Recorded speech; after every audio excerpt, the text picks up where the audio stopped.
നിന്നെ അന്വേഷിക്കുന്നവരൊക്കെയും നിന്നിൽ ആനന്ദിച്ച് സന്തോഷിക്കട്ടെ. അപ്പൊ ആരാ സന്തോഷിക്കുന്ന? ദൈവത്തെ അന്വേഷിക്കുന്നവൻ.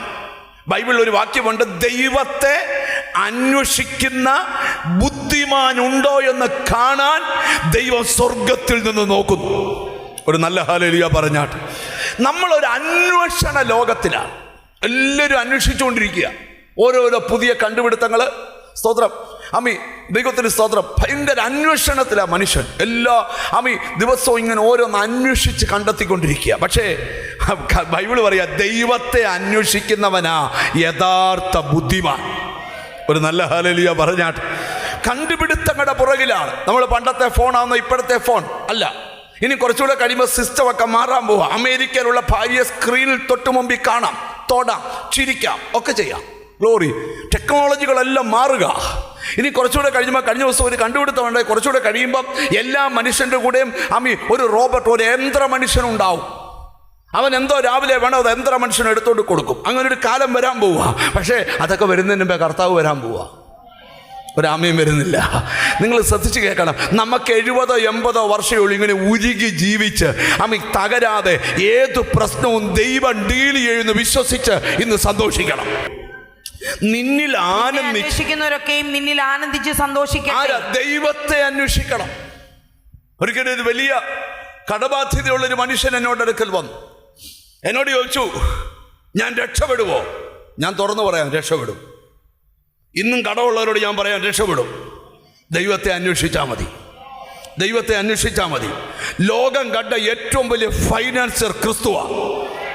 റോമർക്ക് എഴുതിയ ലേഖനമുണ്ട്, തന്നെ വിളിച്ചപേക്ഷിക്കുന്ന ഏവർക്കും നൽകാൻ തക്കവണ്ണം എൻ്റെ ദൈവം സമ്പന്നനാണ്. ഇന്നുപോലെ ഏറ്റവും വലിയ രോഗമുള്ളവരോട് ഞാൻ പറയാം, നീ രക്ഷപ്പെടും. അതെന്നാ കാര്യം? ദൈവത്തെ അന്വേഷിച്ചാൽ മതി.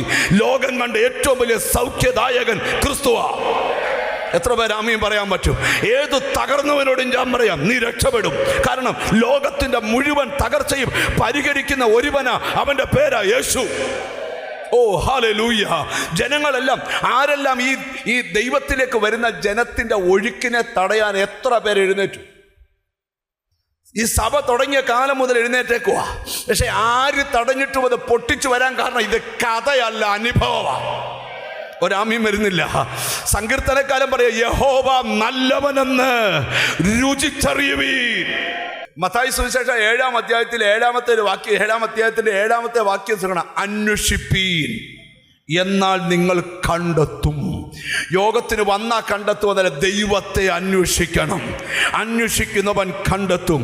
സദൃശവാക്യത്തിൽ വായിക്കുന്നുണ്ട്, 8-ാം അധ്യായം 17-ാം വാക്യം, ദൈവത്തെ ജാഗ്രതയോടെ അന്വേഷിപ്പീൻ എന്നാൽ കണ്ടെത്തും. ദൈവത്തെ എന്ത് ചെയ്യണം? ജാഗ്രതയോടെ.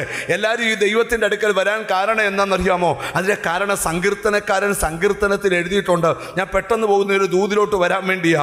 സങ്കീർത്തനക്കാരൻ എഴുതിയേക്കാം, 16-ാം സങ്കീർത്തനം 11-ാം വാക്യം, നിന്റെ സന്നിധിയിൽ സന്തോഷ പരിപൂർണതയും നിന്റെ വലത്തുഭാഗത്ത് എന്നും പ്രമോദങ്ങളുമുണ്ട്. നിന്റെ സന്നിധിയിൽ എന്തുണ്ട്?